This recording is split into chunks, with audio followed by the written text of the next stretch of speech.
नमस्कार, जय भीम, नमो बुद्धाय, जय संविधान। हमने इसके पहले आपको खबरें दिखाई। अभी आज एक लेटेस्ट खबर आपको दिखाने की कोशिश कर रहे हैं। आज है बाबा साहब का महापरिनिर्वाण दिन और इसको संकल्प दिन के तौर पर पूरे देश में नहीं तो विदेश में भी मनाया जाता है।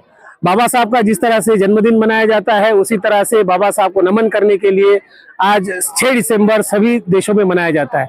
आज हम दीक्षा भूमि पर है। दीक्षा भूमि पे विशेष शख्सियत हमारे साथ में है जिनको नाग मित्र के नाम से जाना जाता है। इन्होंने बहुत सारी किताबें लिखी है और बहुत सारा इतिहास इनके पास में उपलब्ध है। जहां तक कि यह जो नाग भूमि है ये किसने बसाया इतिहास काल में और वर्तमान काल में इसकी भी जानकारी है। तो सबसे पहले उनका परिचय लेते हैं। तो सर, आपका परिचय बताएं। मैं दीक्षा भूमि नागपुर से नाग मित्र धर्मेश पाटिल इसी सिटी में रहता हूँ और ये जो सोशल वर्क है धम्म कार्य इसमें हमारी टीम बहुत अच्छे से काम कर रही है। तो सबसे पहले हम आपसे ये जानना चाहेंगे कि आज बाबा साहब का महापरिनिर्वाण दिन है और इसको संकल्प दिन के तौर पर मनाया जाता है। तो इसके बारे में आपकी क्या राय है? ठीक है पत्रकार साहब, वैसे हम भी ज्यादा अभ्यास लेकिन बहुत कुछ अभ्यास हम पढ़ाई रखते हैं आंदोलन के और बाबा साहब के बारे में। जैसा धम्म चक्र अक्टूबर महीने में आता है तो उसमें भी एक सुधारना होगी कि धम्म चक्र केवल बुद्ध ने किया सारनाथ में, तो बाबा साहब के धम्म दीक्षा को हमने धम्म चक्र अनुवर्तन एक सुधारना आ गई। वैसा ही महापरिनिर्वाण केवल बुद्ध का होता है, तो बाबा साहब के बारे में आज परिनिर्वाण बोलना चाहिए। सब पूरा देश पूरे भारत में आज गाइडलाइन चल रही है। सही बात है, पाली भाषा का जिसको नॉलेज है तो महापरिनिर्वाण केवल बुद्ध का होता है जो सम्यक संबुद्ध होते हैं। तो बाबा साहब का महापरिनिर्वाण नहीं हुआ है, परिनिर्वाण ऐसा शब्द चल रहा है और हमने पूरे जो लोग अभ्यासक है ऑल इंडिया के हमारे जैसे सबने मान्यता दिया ठीक है बाबा साहब का परिनिर्वाण हुआ, अगले साल 70 साल पूरे हो जाएंगे। तो संकल्प दिन जो ये भी चल रहा है गाइडलाइन, इसके उपलक्ष्य में आपके क्या विचार है? संकल्प दिन में हमने यह संकल्प करना चाहिए कि जिस दृष्टिकोण के लिए बाबा साहब ने 2 साल 11 महीने 18 दिन के लिए बाबा साहब ने जो संविधान निर्मित के लिए लगा और उसके बाद 20 महीने बाबा साहब ने एक बहुत बड़ी संसद में लड़ाई खड़ी की नेहरू जी के आगे कि नेहरू जी ये संविधान में जो फंडामेंटल राइट्स है सभी समाज को, तो किसी को गलत नहीं, इसको ज्यादा दिया उसको कम दिया, इसको दिया ही नहीं। ऐसा बाबा साहब को समझ में आया। 4 पॉइंट है लेकिन मेरे पास समय नहीं है, लेकिन 2 पॉइंट में पूरे ओबीसी को बहुजनों को बताता हूँ कि संकल्प दिन में तय करना चाहिए कि संविधान में जो बाबा साहब ने पूर्णता के लिए राजीनामा दिया वो पॉइंट थे भारत देश का सबसे बड़ा किसान शेतकरी समाज, अदर बैकवर्ड क्लास, 12 बलुतेदार, तेली माली कुंभी सुतार, 52% ओबीसी समाज। इसकी 340 कलम लागू कर नहीं तो बहुत गड़बड़ हो जाएगा। तो देखो ना जरंगे पाटिल निकल गया उसमें से आंदोलन के लिए, ये बाबा साहब को पहले ही दिख रहा था। दूसरी बात है कि अभी अंग्रेज चले गए, संविधान है, लेकिन मनुस्मृति के भारत में मरे हुए आदमी के साथ जिंदा औरत को जलाकर ये ब्राह्मण लोग मारते थे, सती प्रथा। लेकिन महात्मा फुले ने आंदोलन किया, सावित्री फुले ने आंदोलन किया, वो उस आंदोलन को बाबा साहब ने संविधान में हिंदू कोड में डाला। तो नेहरू जी महिलाओं को बचाने के लिए हिंदू कोड बिल जो मैंने संविधान के अटैच में लाया हो इसको आप अमल बजावनी करो। 1 महीना गया, 2 महीना गया, 20 महीने लड़ाई लड़ी मेरे बाबा साहब ने महिलाओं के लिए। 20 महीने के बाद भी बाबा साहब के आंदोलन की तरफ नेहरू जी ने ध्यान नहीं दिया। केंद्र सरकार ने 27 सितंबर 1951 को बाबा साहब ने मंत्री पद का राजीनामा दिया और निकल गए बाहर। क्यों निकल गए? ठीक है, तू प्रधानमंत्री बना और अपने आंखें दिखा, तो देश में सेकंड चुनाव आ रहा, 1952 पहला चुनाव आ रहा, तो चुनाव में हम उतरेंगे। हम आपको रोकना चाहेंगे। महत्वपूर्ण सवाल है कि बाबा साहब ने बहुजन समाज के लिए जो भी व्यवस्थाएं बनी थी वो सभी व्यवस्था ध्वस्त हो रही है, ऐसा लोगों का कहना है। इसके बारे में आपका क्या कहना है? बरोबर। सबसे पहले मैं लेता हूं कि बाबा साहब का शैक्षणिक आंदोलन जाके देखिए, औरंगाबाद उधर जो मिलिंद महाविद्यालय, मुंबई में जाकर देखिए सिद्धार्थ कॉलेज, केवल नेता जैसे बाबा साहब भाषण देते नहीं रहे, तो पढ़ाई का मार्ग ऐसा खुला किया। और संविधान आने के बाद जो पहली पीढ़ी बाहर जाति में औरंगाबाद में गई वो सारे लड़के अधिकारी बने, ये बाबा साहब का शैक्षणिक आंदोलन है। उसके बाद बाबा साहब का आर्थिक आंदोलन है। आर्थिक आंदोलन से हमारे लोगों ने बहुत बैंक निकाला, जैसे बौद्ध महिलाओं ने नागपुर में अनाथ पिंडक बैंक निकाला, राजेंद्र अम्बेडकर जी ने भी बैंक निकाला, उसका हम समर्थन करते। ने बाबा साहब का आंदोलन शैक्षणिक है, आर्थिक है। सभी ने नदियाँ जोड़ो, बड़ी बड़ी नदियाँ जोड़ो कि पानी का ये झगड़ा होगा ही नहीं। कारण सिद्धार्थ गौतम बुद्ध की निर्मित पानी के झगड़े से रोनी नदी का पानी का झगड़ा तब भी था, आज भी और दुनिया में कोई बड़ी लड़ाई होंगी तो पानी के लिए होंगी, ये बाबा साहब को दिखता था। इसलिए बाबा साहब ने नदी जोड़ो का आंदोलन किया था। ये पेपर वाले लिखते नहीं और खुद के बारे में वो लिखते कि हमने आंदोलन किया, ये बाबा साहब की गाइडलाइन। मतलब संविधान लागू करना है तो ये पार्ट है शैक्षणिक ये तो आंदोलन। किसानों के लिए भी था ना कि किसान- नदी जो हाँ। जहाँ पे नदियाँ सूखती है साल भर में बरोबर है और सर। किसान आत्महत्या करता है। जहाँ पानी की बात आई किसानी को, अब हमारी खेती है उमरेड में, तो मेरी खेती ये कोरड बहु है, पानी का कोई बूंद नहीं है, कोई वहाँ पे व्यवस्था नहीं है, मुरमार जगह है। अगर वहाँ पानी की व्यवस्था हो जाएंगी तो मैं भी 3 बार फसल ले सकता हूँ। तो किसान के संबंध में अगर 47 को आज़ादी मिली, 50 को संविधान आया और लागू हो गया, तब से नेहरू सरकार ने मोदी तक ये सारे बाबा साहब के कार्यक्रम लागू किया होता, अमलबजावनी होती, तो आज भारत देश का, अमेरिका का और लंदन का और थाईलैंड, जापान का बाप 1 नंबर पर देश आ जाता। किसान इतना आत्महत्या बड़ा- नहीं करता। किसान आत्महत्या नहीं करता सर, क्योंकि अमलबजावनी नहीं हो रही।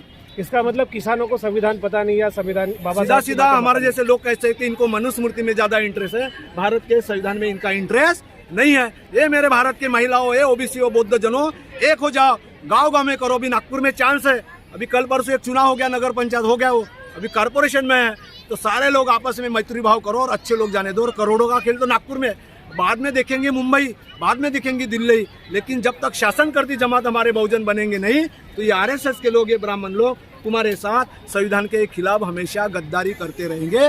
इसलिए तो बौद्ध ज्ञान नहीं दे रहे ना, इतना खतरनाक आंदोलन खड़ा हो गया। और 12 फरवरी को हम दिल्ली जा रहे हैं सर, विनाचार्य जी के साथ में, कि पूरे देश और दुनिया के लोग, अभी बोध गया में भी चालू है चैटिंग, लेकिन आंदोलन की बात अलग है। ऐसा कहा जा रहा है कि बाबा साहब के बाद में बाबा साहब के भक्त बने, अनुयायी नहीं।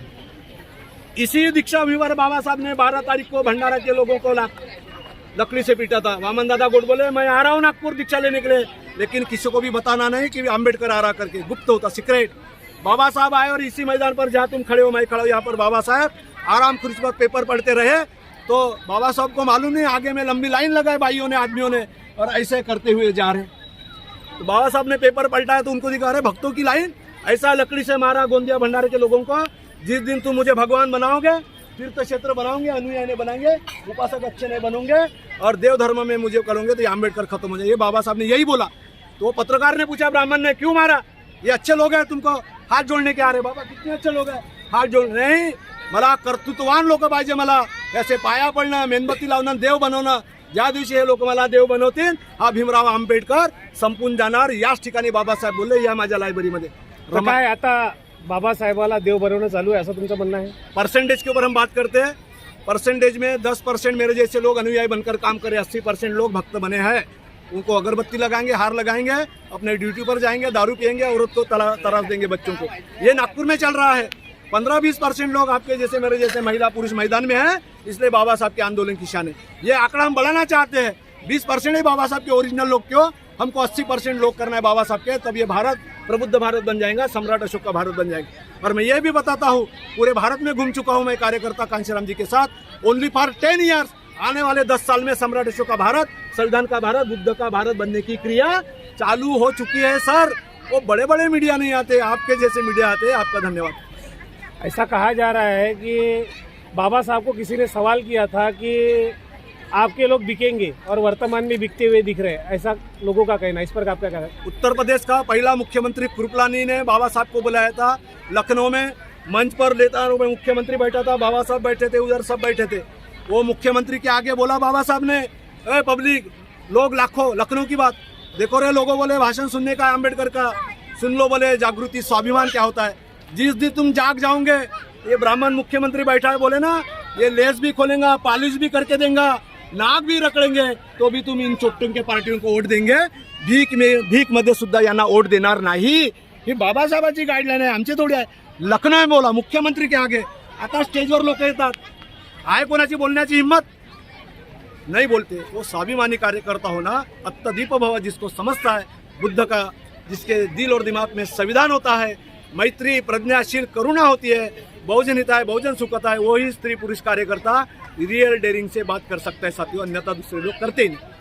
लास्ट में सवाल है कि बाबा साहब के परिनिर्वाण दिन के बाद वामन दादा कर्डक ने कहा था उस बाबा साहब के विचार के 4 लोग होते, तो कहाँ से कहाँ पहुँच गया होता। इसी आधार पर आप क्या संदेश देना चाहेंगे आज महापरिनिर्वाण दिन के? वो नासिक थे, वामन दादा कर्डक थे।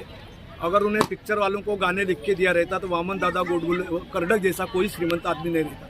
लेकिन पिक्चर वाले को बोला की माझी लेखनी फक्त भीमासाठी आहे, पिक्चर वाल्यासाठी नाही। क्या संदेश देंगे आज? संदेश हे आहे की भीमा तुझ्या मताचे 5 लोक असते, तलवारीचे टोक न्यारेच असते। ते 5 लोक म्हणजे बुद्धाला 5 मिळाले, शीख धर्माचे गुरु त्यांनाही 5 मिळाले, पंचप्यारे. म्हणून आमच्या गावात पंच कमिटी असते, आपल्या वार्डात असते. तेव्हा 5 लोक, मला आनंदाची गोष्ट, मी निगेटिव्ह बोलणार नाही, मी पॉझिटिव्ह बोलणार. 5 नायसाहेब, भीमा कोरेगावचा जसा आमचा इतिहास आहे 500 लोकांचा, असे शेकडे बाया माणसं केवळ बौद्धात नाही, आज SC ST OBC मध्ये बहुजन आंदोलनामुळे, मानवतावादी आंदोलनामध्ये बाया माणसं लोक तयार झाले आहेत आणि इमानदारीनं कॅडर वर्क करत आहेत. म्हणून मला तरी वाटते की 10 वर्षामध्ये या देशामध्ये परिवर्तन होण्याचं चक्र सुरू झालं आहे. हे पेपरवाले आणि मीडियावाले छापत नाही म्हणून या लोकांना माहिती आहे, पण मला माहिती आहे कारण मी देशात फिरतो. धन्यवाद। तो साथियों, आज बाबा साहब का महापरिनिर्वाण दिन है और इसको पूरे देश में और दुनिया में संकल्प दिन के तौर पर मनाया जाता है। संकल्प क्या होना चाहिए यह हर आम्बेडकरवादी लोगों ने सोचना चाहिए और संकल्प किस तरह से करना चाहिए, बाबा साहब का जो लिखान है उसको पढ़ना चाहिए। वामन दादा कर्डक ने जो कहा था कि भीमा आपके विचार के अगर 5 लोग होते तो ये कारवा कहाँ से कहाँ पहुँच गया होता, इसी को ध्यान में रखते हुए आप इस विचार के बारे में क्या सोचते हैं तो हमारे चैनल को लाइक कीजिए, शेयर कीजिए, सब्सक्राइब कीजिए और कमेंट जरूर कीजिए। धन्यवाद मित्रांनो.